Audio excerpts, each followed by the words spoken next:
Exterior, Sammy's electronics store. Day. Police take blocks off an electronics store whose windows have been smashed. We hear Jake start to talk intensely. Jake voiceover. This job is eating me alive. I can't breathe anymore. Interior, Sammy's electronics store. Day.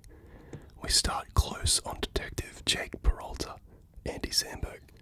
His badge hangs on a chain around his neck. Jake, I spent all these years trying to be the good guy. You know, the man in the white hat. For what? For nothing. I'm not becoming like them. I am them. Amy, off screen.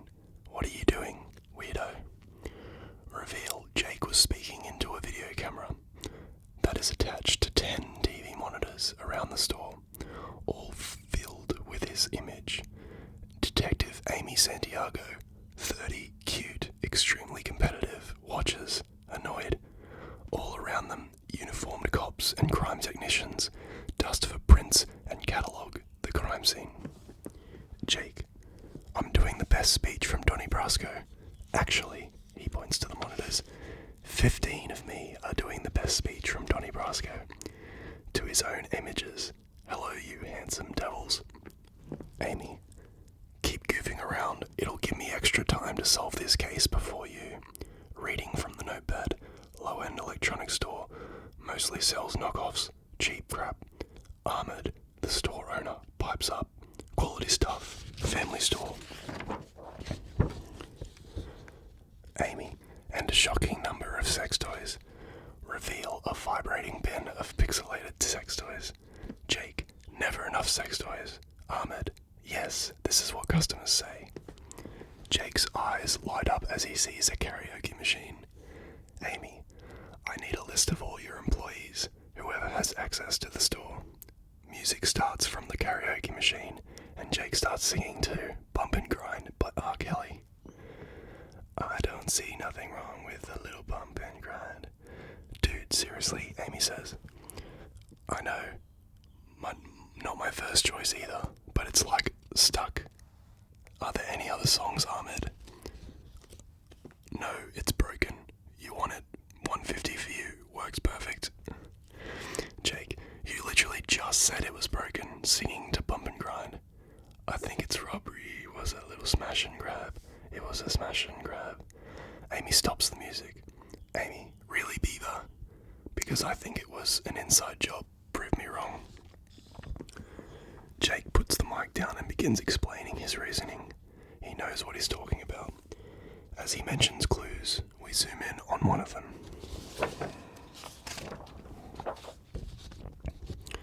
Jake, the door was forced. There are crowbar marks on the wall where they tried to find the safe, and they scratched up the register trying to open it. I'd say we're looking for 3 white males, one of whom goes by the street name Rocksteady. Amy, and how do you know that, dare I ask? Jake, I found this jammed into the sale bin. Jake holds up a nanny cam teddy bear. With his heel he turns onto the karaoke machine. Jake, singing again. His name is Fuzzy Goldie Bear. He's a nanny cam and he recorded it. It was a fuzzy bear. He's on a nanny cam. Amy, damn it, you got lucky. Jake, singing. I'm not lucky, I'm just amazing, but I'd like to get lucky with you, baby. Amy, singing. You can get lucky, Jake. Here you go. She hands him a pixelated sex toy. Ahmed, good choice. Number 1 seller. End of cold open. Act 1. Exterior, 191st Precinct. Morning. A castle-like building on a busy New York street. Terry, voiceover, quietly. Alright, let's get started. Interior, 191st Precinct. Briefing room. Sergeant Terry Jeffords, early 40s, built like an NFL linebacker, only stronger. Stands in front of a room full of detectives, including Jake, Amy, Meghan, 30s somehow simultaneously sexy and incredibly scary. And Charles, 30s, looks like he has bad allergies. The detectives continue to chatter. Terry, barely louder. Quiet. Come on, guys, I want to have to raise my voice. Megan, super loud. Shut up. Everyone shuts up. Terry, thank you, Megan. Where do we stand on the electronic store robbery from last week? Amy, thanks to R. Kelly over there. We picked up Rocksteady yesterday. Jake, to Amy. Would you like to do the honour? Annoyed, Amy walks up to the blackboard, which has written on it JP 23, AS 22. She erases the 23 and writes 24. Amy, I hate this. Jake says, you are so cute when you're getting your ass kicked. Terry, JP, update on the Morgan murder. Jake hops up. He walks to the board with pictures. Jake, this morning at 7 a.m., the body of food importer Harry Morgentho, points to victim's photo, was discovered in his apartment by his elderly neighbour. Picture of Latina woman. During her interview, I deduced that she has something gross on her chin. Here is a picture of said gross stuff. Close-up picture of Rosa's chin, showing that. Charles, I think it was flan. Charles thinks it was flan. Jake says, I think it was butterscotch pudding. Anyway, the crime techs are there now. We're heading back in a few minutes. First theory, the neighbour had poisoned him. Dramatic. With her pudding. Charles, flan. Terry, I want all 4 of you on the murder. It's going to be priority 1 for new CEO. Amy, what can you tell us about him? You worked with him before, right? Terry, yeah, years ago. Captain Morris will be here soon, and I'm sure he'll introduce himself. Megan, screw that, let's gossip about him. Is he nice or a dick? Sub-question, does he have solid abs or a rock-hard ass? Amy, sub-question, is he good? Does he support his detectives? Jake, sub-question, who gives a crap about the new CEO? Amy looks at him, surprised. Charles, is there going to be like a whole welcome thing for him? Because I bought some artisanal welcome cupcakes. Jake, taking two cupcakes. Kiss ass, I'll take 2. Charles, the cake is bacon infused and the icing is a sea urchin reduction. Jake, come on, yuck. He throws them both out. Charles, and they cost $5 a piece. Terry, put this murder down, guys. Dismissed. Interior, 191st Precinct. Bullpen. 8 desks sit in the middle of a busy room, off of which are interrogation rooms, break room, and the captain's office. Jake looks at the crime scene photos on his computer. Charles sits opposite him at his desk. Jake, I really like this dead guy's socks. Are they parsley? Nope, that's blood. Sweet, to Charles. Here from the coroner yet. Charles, 1 sec, I'm buying Metallica tickets. Jake, good, that's way more important. Charles, I'm gonna ask Megan to go. She loves Metallica, and now that I have 2 floor seats for the show at the Garden, squints at the screen. Or I have 10 tickets to the Big Apple Circus in Hartford. This website is super confusing. Jake, sorry dude, but she's not into you. Charles, how do you know? Flashback off of Jake to interior outside interrogation room earlier. Jake and Megan look through their interrogation room window at a small Asian man, 30s. Megan puts on lipstick. Jake, lipstick. Megan, 2 nights ago I realized I'm really into small athletic Asian men sexually. Jake, how did you determine this? Megan, I was watching ESPN Classic and they played this old Michael Chang tennis match and I was visibly aroused. Wish me luck. She heads in. Jake is creeped out. Jake, calling after her. He robbed an ice cream truck. Back to scene. Charles, damn it, once again, I curse the fact that I am not small and Asian. Amy walks up. Amy, hey, you honestly don't care what the new CEO is like. Jake, why should I? Terry runs the detective squad and he's great. Charles Morales, Terry is an emotional wreck. In the background, Terry sits at his desk and cries softly. Jake, yes, but he's our emotional wreck. Look, we've had 4 captains in the last 5 years and they were all duds. Amy, yeah, dummy, that's why it matters. If I'm ever gonna make captain, I need a good mentor. Jake, sorry dude, this new guy is either gonna be a washed up pencil pusher who's forgotten how to be a cop, or an uptight politician who's only concerned with following every rule in the patrol guide. Meet more robot captain engaged. Morales, off center, is that what you think? Jake, unfazed, spins around to see Captain Bob Morales. Tough as nails, kicked some ass in his day and clearly still can. Jake, on a dime. Hey, you must be the new CO, Detective Jake Peralta, great to meet you. Morales, don't let me interrupt. Off Jake's look. You were describing what kind of person I'm going to be. I'd like you to finish. Jake stares at him, decides not to back down. Jake, well, let me see. Washed up pencil pusher, uptight politician. I think I was done actually. Morales. Okay. Now do the robot voice. Off Jake's look. The robot voice you were doing when you were implying I'm a rule-following robot. I'd like to hear that again. Jake, seriously, meekly, meet more robot. Morales, that's a terrible robot voice. He turns to the assembled crowd. Morales, everyone, I'm the new commanding officer, Captain Bob Morales. Charles, speech. Morales, that was my speech. Looks at Jake. The next time I see you, I'd like you to be wearing a tie. Jake, that's not in the patrol guide. Morales, yeah, but you know what is? Following a direct order from your commanding officer. Good talk, everyone, to Terry. Sergeant Jeffords, a word. He heads to his office. Amy throws her hands up in victory. Amy, mentor, finally. Charles, damn, that guy's not messing around. Solid abs, dope voice, seems cool. I get kind of a gay vibe. Amy, I worry about you sometimes. Detective Daniels, an older African-American woman, chimes in. Daniels, wow, that guy's a real stickler. Jake, yes, thank you. See, looks like I was right on the money. Guy's gotta be a freaking tarantula up his butt. Amy, $10 says JP is suspended without pain within a week. Anyone want that action? No one does. Interior, Morales' office. Later.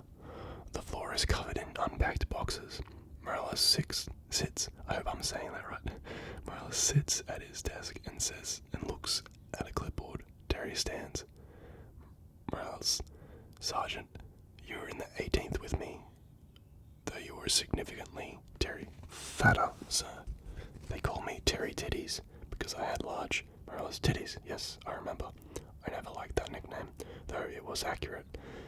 Says here you were on administrative leave. Why? Terry shows him a picture of his twin girls. Terry, a year ago my wife and I had twin baby girls, Gagny and Lacey. Morales super intense. Congratulations. Do they like dollies? I'll buy them some dollies. Terry, not necessary, sir. The point is, I care so much about them, I lost my edge. Clenched up, afraid to get hurt. There was an incident. Flashback. Interior department store, night 2010. Terry and Jake, guns drawn, in the deserted store. Jake yelling out, there's nowhere to run, we're coming in. Terry, you go in first. Jake, what? You always go in first. Look at you, those biceps don't go in second. Terry, I'm feeling a little jumpy. There's a loud bang. Terry turns and sees a figure with his arm out and fires his gun 10 times and screams. He's shooting a mannequin.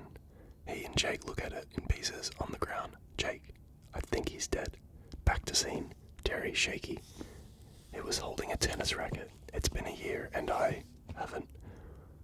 Morales holds up his hand and no more. Morales, tell me about your detective squad. Terry, there's Scully, Hitchcock, and Daniels. They're old, tired, and dumb.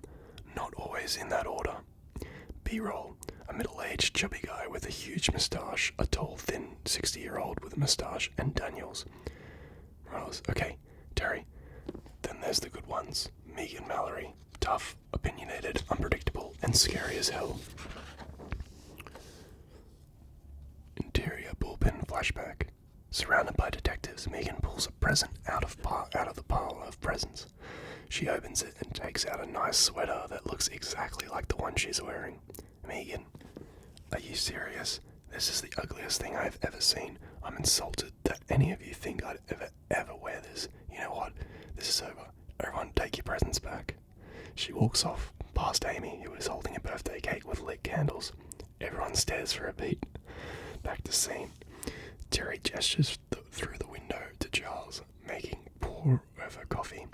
Terry, Charles Sipol. He's really into food and coffee and stuff. Smart guy. Not physically gifted. Charles spills coffee on his hand. Charles, ow, God, that hurts. Terry motions to Amy. Terry, Amy Santiago. Got a dad, 2 uncles, and 6 brothers on the force. She's the first girl cop in her family, and she's very competitive. Detective Lee Daniels, in the bullpen, crumples a piece of paper absent-mindedly and tosses it toward the trash can. Amy flies in out of nowhere and rejects it back to his face. Amy, boom, sucker Daniels. Daniel sighs and tosses it again, but she rejects it again.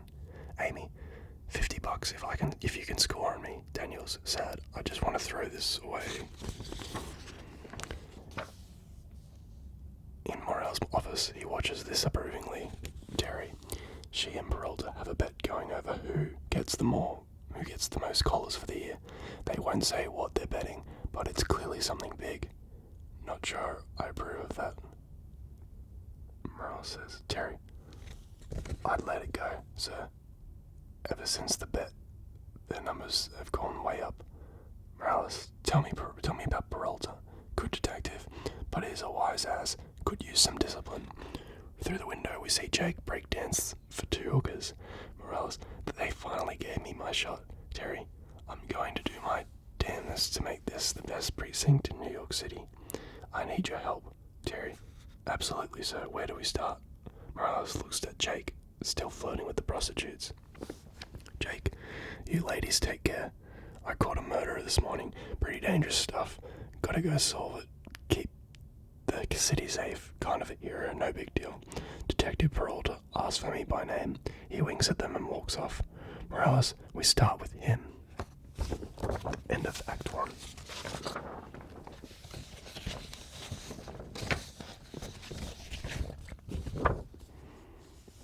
Act 2.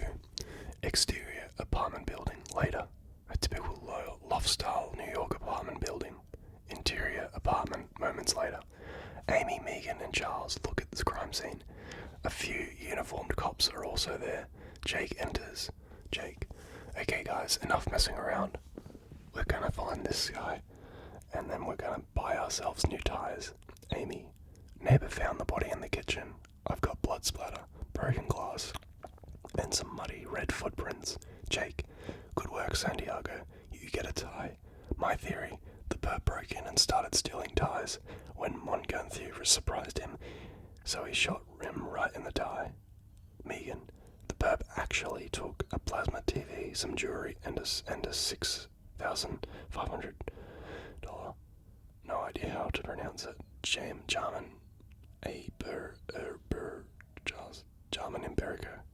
The finest cured ham in the world. Seriously. Jake. They stole ham. That's perfect. Intense impression of Morales. We got ourselves a classic ham heist. How can I sit around polishing my badge when there's been a damn ham heist? I'll have you tie for this. Morales, off screen. Speaking of ties, where's yours? Meet Morb. Reveal. Captain Morales is behind Jake. Jake, you've got to be kidding me. Hi, Captain.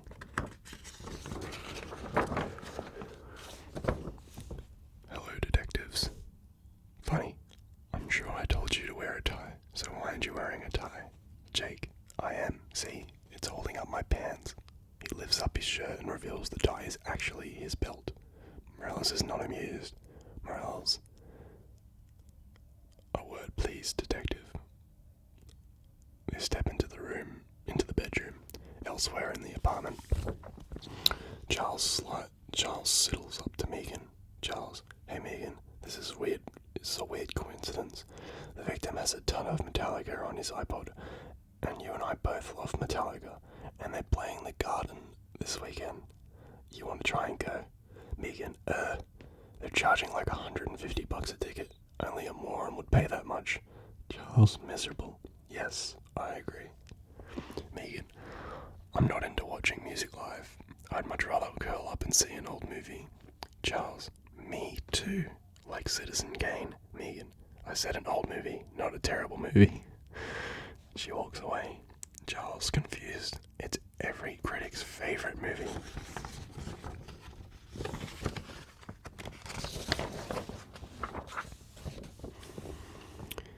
Interior bedroom moments later.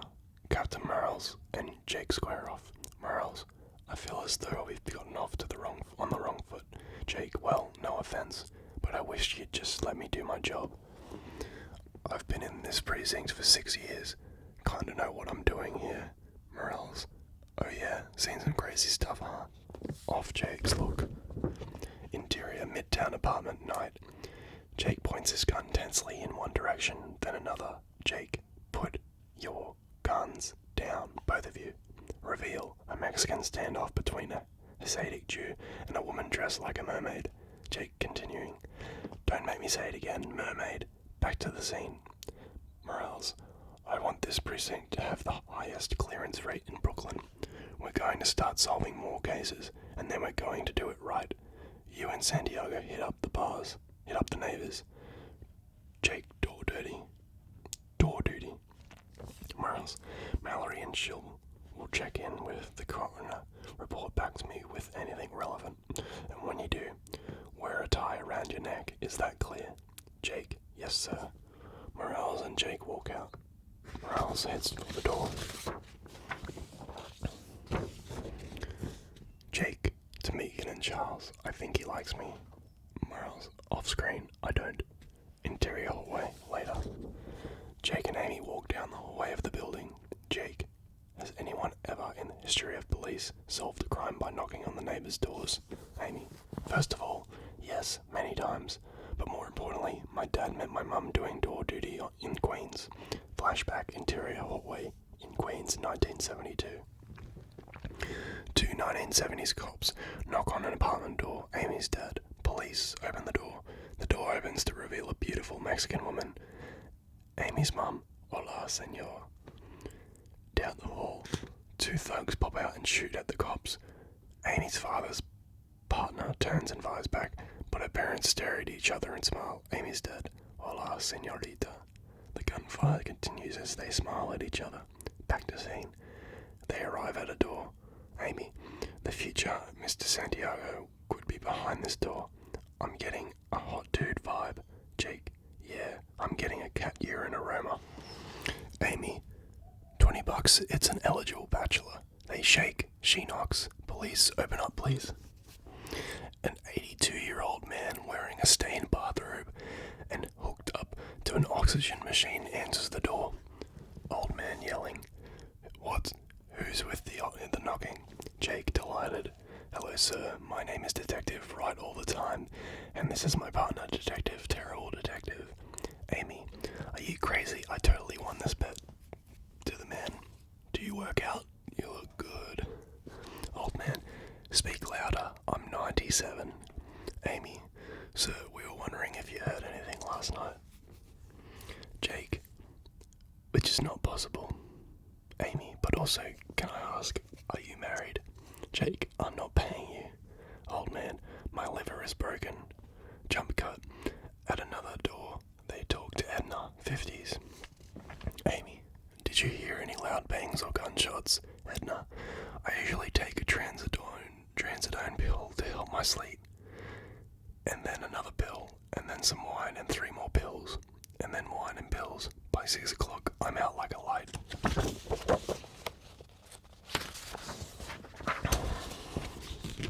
Jake, are you on anything now? Edna, just a few ludes to shake the edge off, and I have a glass of wine and also some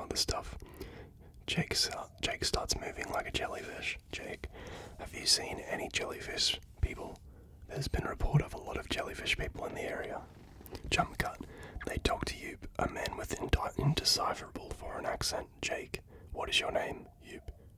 My name is Yoop. Amy, where are you from? Yoop, Michigan, Ukraine. Jake, Michigan, Ukraine, sure. Did you see or hear anything strange last night? Yoop, I see dog on street, funny small dog. 2 poop on mailbox, maybe this helped you. Jake, definitely, huge help. Exterior apartment building later. Jake and Amy break for coffee. Jake, well, I hate to say I told you so, but the new CEO is proving to be exactly he kind of stickler ass face I told you he would be.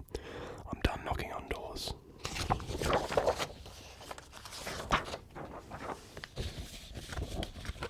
Amy, hey, as my grandpa used to say, cuando escuche el grito de la ubre, la leche de la vaca. When you hear the other scream, milk the cow, off his look, it means you follow orders or else. Jake, your grandpa sounds like a fun guy. He tosses away his coffee cup. Jake thinks, what about that ham? That seems interesting.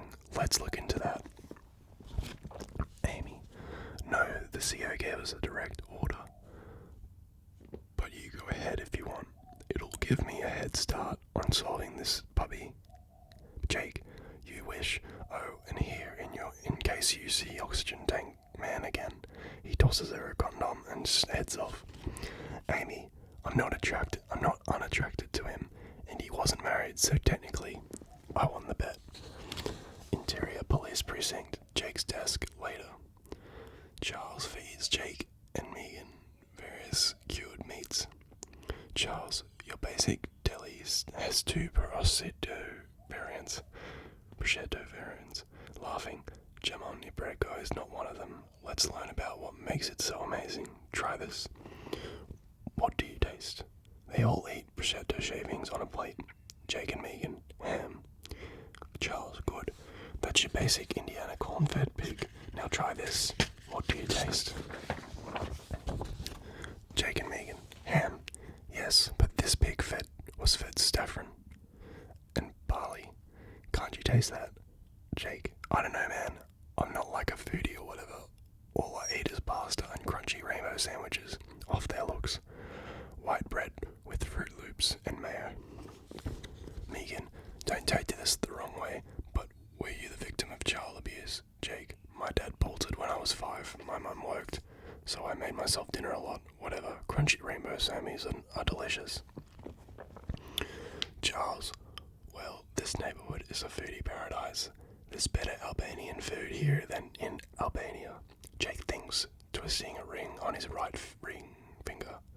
Jake, Morganthu was a food importer. The perp stole a ham that only a creepy foodie weirdo would have known is expensive.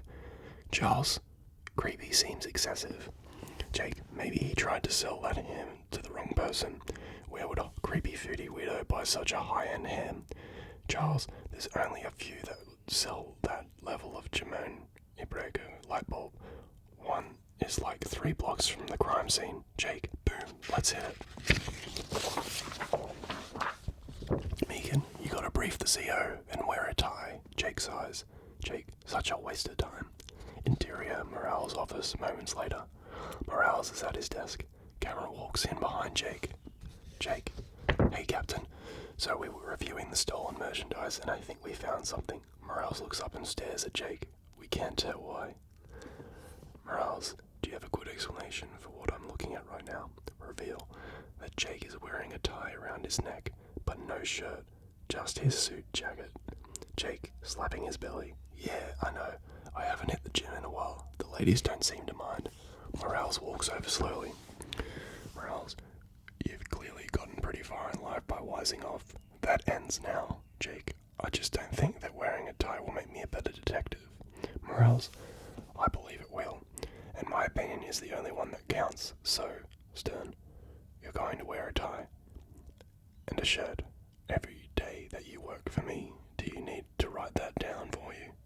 Actually, yeah, could you? Morales grabs a Sharpie and writes "Wear me" on the tie.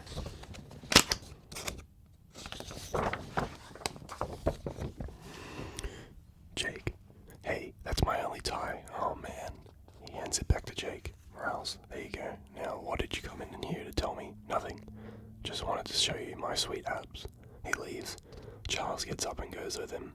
Charles, are we good? Hey, you're not wearing a shirt. Jake, sweet detective work. Interior beneficios. Luxury market later. Jake and Charles enter the market. They talk to Radko, a hulking Serbian butcher who is very nervous. Jake, okay, Radko, just a few questions, showing picture. Do you recognize this man? Radko, no. Jake, look at the picture first, maybe, Radko. He looks at it quickly. Radko, I tell you, I not know him. No more questions, Jake. Okay, maybe I'll tell you what happened. Morganthia came by and told you that he had some expensive hams to sell. You knew they were worth a lot of money, so you tried to rob him when he wasn't home. Only he was home, and he fought back, and you shot him. Am I close? Just nod your hulking caveman head and drool if I'm close.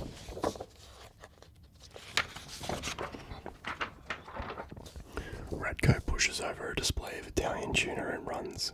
Jake, oh man, I hate running, yelling, Radko, stop, stop, Radko. Charles, careful, that's Italian tuna. Radko starts throwing bottles at them. Jake gets pegged in the chest by a bottle of jam. Jake, ow, Radko, I'm getting mad. Another bottle of jam smashes the floor. Charles howls. Charles, that's $80 marmalade.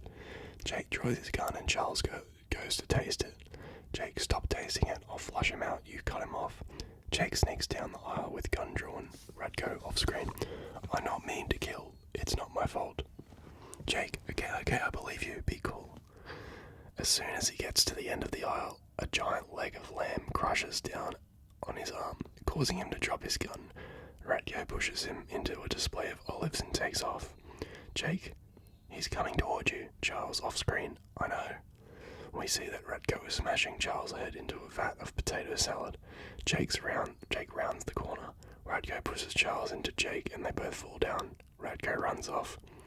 Charles' face is covered in potato salad. He tastes it. Charles, truffled potato salad, $22 a pound.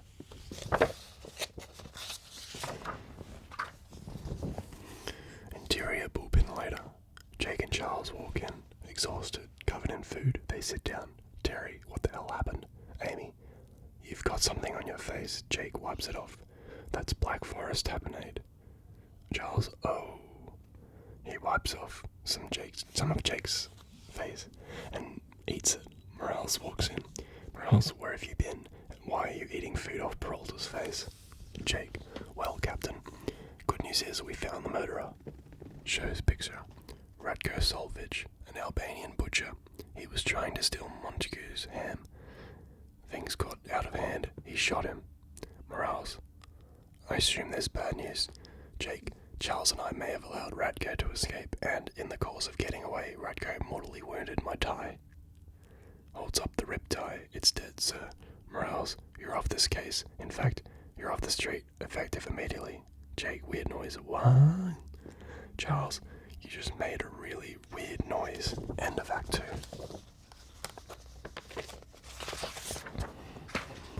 Act 3. Interior records room. Next day. Terry, Amy, and Jake. The room overflows with files. Jake, so this is the records room. I literally didn't know this room existed. Terry, I come in here to lift weights when I get tens. I wish I could get assigned here full time like you. Lovingly. You could not be further from the action. Amy, gleeful. Gonna be hard to solve more cases than me when you're stuck in here. Giggles. This could not have worked out any better for me. Jake, Morales has merely proved my theory that he's a blowhard with a stick up his butt. Guy has no idea how to be a real cop. Terry, wrong, dummy. Instantly, I'm sorry, that was mean. Truth is, Morales has forgotten more about being a cop than you'll ever know. In the 70s, he called the Disco Strangler. Amy, he called the Disco Strangler. Interior dark room, 1973. Young Captain Morales bursts through the door with gun drawn. Morales, it's over. Disco man. Put down the slinky and back away from the whore. Reveal a 70s white man with a giant afro and roller skates who's strangling a prostitute with a slinky.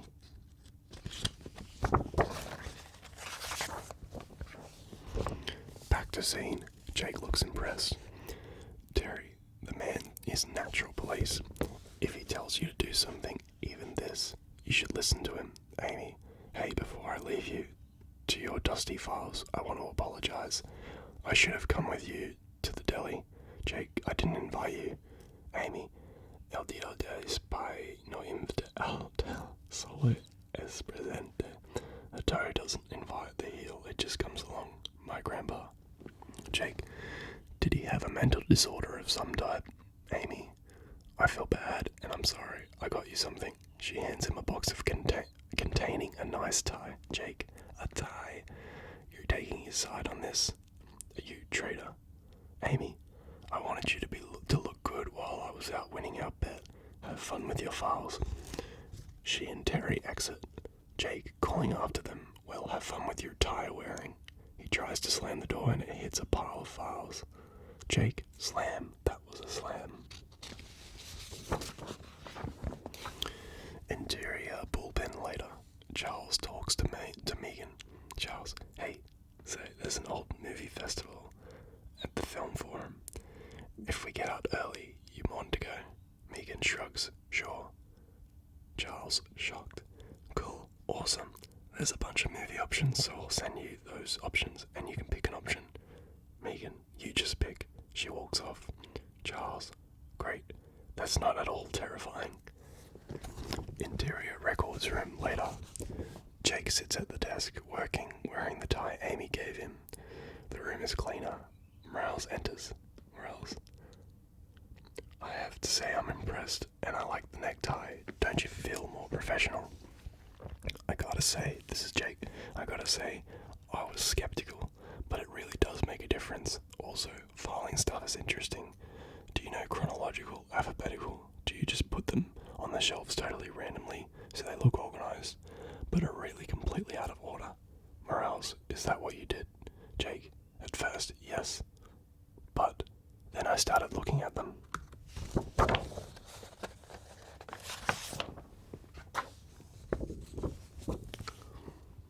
Morales, a novel idea. Jake hands Morales a bunch of files. Jake, over the last 4 months, there have been 6 cases involving red mud footprints, all different crimes, all within half a mile of Mesquite Park, which is a red clay playground. Cocky. To the untrained eye, 6 random crimes. To a genius expert, awesome dude eye like mine, Morales, the murderer may live near the park. See what happens when you follow orders and do your job. You solve cases. Jake, yes sir, you are right, Jake. Jake stands up and shakes his hands. He is completely naked from the waist down. He stands there, arm extended, grinning. Morales narrow for a beat, then barely smiles. Morales, you know what? This is such fine police work. I want everyone to see it. Jake, uh-oh, that's not necessary. Morales calling out, Santiago, Shell, Mallory, get in here, bring Smith and Wilkins, and Officers Redmond and Hill. Jake calling out, not necessary. People start to file in, including Amy and Meghan. They all laugh as they see him. Jake covers his junk with a file. Morales, Peralta did some excellent police work. He's to be congratulated. Let's give him a hand. Everyone hoots and claps. Jake, thank you, that's nice. Morales, we're going to stake out Mesquite Park. Mallory, Shelby, take the north end. We'll take the south. They all file out. Amy, nice tie. Meghan, I don't know. I think it's too short. Interior car later. Morales in the driver's seat. Amy next to him, using binoculars to look around. Jake in the back. Jake, why do I have to be in a back seat? I hate the back seat. Petulant. I feel like a kid. Morales, do you see anything? She shakes her head. No. Jake, so you caught the disco strangler, huh? That dude wrapped a lot of slinkies around a lot of hookers. Nice collar. Morales, does he always talk this much? Amy, I just tune it out. It's like a white noise machine. Jake, here's the thing though. Young Latino detective takes down a serial killer. Thing I can't understand is, why did it take you this long to make captain? Morales, because I'm gay. Jake laughs. Morales does not. He sits there, placidly. Slowly, Jake realizes. Seriously. Morales, I'm surprised you didn't know. I don't try to hide it. Off Jake's look, flashback. Clues are revealed, usual suspect style. A picture of Morales and his husband with their arms around each other. A copy of The Advocate peeks out from under the other newspapers.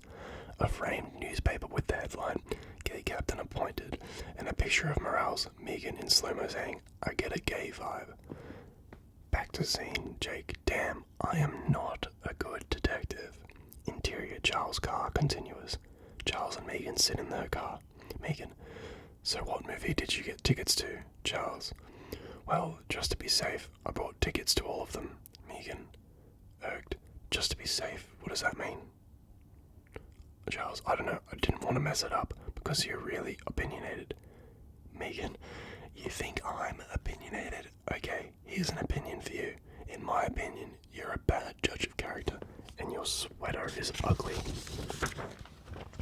Charles, so we could see North by Northwest. Meghan, we're not seeing a movie together. Charles, sounds good. Interior, Morales' car, later. Captain, you have to know that when I had my pants off, in no way was I didn't know about your gayness, about you being gay.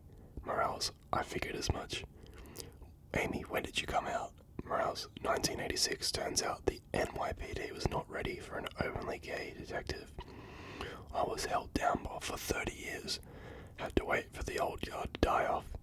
Only now are they giving me a chance to prove myself. And I'm not going to screw it up. There's a beat. Jake, I feel dumb. Amy, my God, I have to thank you, Captain, because at this moment Peralta is feeling humility. For maybe the first time in his life. Aren't you, JP? Jake, no, maybe. Shut up. Morales, if you're going to make captain one day, you have to learn. You have a lot to learn. Humility is a good place to start. Jake, I don't want to make captain. Morales, sure you do. No, I don't. That's the last thing I want. Yeah, if anyone's going to make captain in this car, it's me. And you, Captain, because you are a captain. Morales, okay, guess I was mistaken. Hey, see you over there. Jake, hello, Radko. We see Radko walking out the building. Morales, sometimes detectives, you get lucky. Let's go. Man, I love this job. They pull their guns and charge out of the car. Interior bar that night. At the bar, Charles and Meghan, who talks to Alan, the small Asian bartender. Meghan, so, are you good at tennis? Alan, I like playing doubles. Meghan, suggestive. Yes, doubles. Get me a beer and you get get 3 for yourself. He leaves. Charles, you like that guy? Meghan, I don't like him, Schliebel. I just want to have sex with him. Hands him money. Here, I feel bad that you spent all that money on movie tickets. Charles, why don't you just come to the movies? Meghan, no thanks. Charles, man, I cannot figure you out. Meghan puts her hand on his shoulder comfortingly. Meghan, I know, you probably never will. They walk over the table where everyone else is sitting. Terry, how'd it go down? Did he put up a fight? Flashback, exterior park, earlier. Charles screaming his head off, hangs from Radko's back as he turns in fast circles. Jake points his gun at Radko. Jake, Radko, put Charles down and get on your knees, or else I'm going to. Amy comes from out of nowhere and takes Radko down with a blow to the back of his knee. Meghan cuffs him. Jake, oh come on, I wanted to put the cuffs on, that's the fun part. Back to scene. Terry, oh boy, so glad I wasn't there.